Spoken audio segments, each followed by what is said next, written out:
they're not all the same trig value here, so maybe I could make them all all sines by using my identity for cosine squared.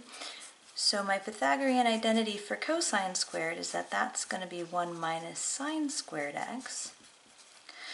And when we have powers that are bigger than 1, it's still a good idea to try to set this thing equal to 0 and cross our fingers that it factors. So when I do this, I get 2 sine squared x minus 1 equals 0. Oh, I didn't even have to do it. There's no sine term. So I would go ahead and kick that guy back over. So sine squared will end up equaling a half. So sine of x will end up equaling plus or minus 1 over root 2. So then you're asking yourself, okay, what value of x, what angle gives me a sine value, a y value of either plus or minus 1 over root 2 on my unit circle? And if you rationalized that, you might better recognize it as rad 2 over 2.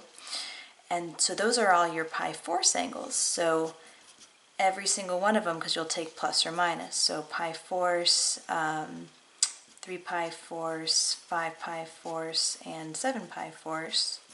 And if you were just going once around the circle from 0 to 2 pi, you would be done.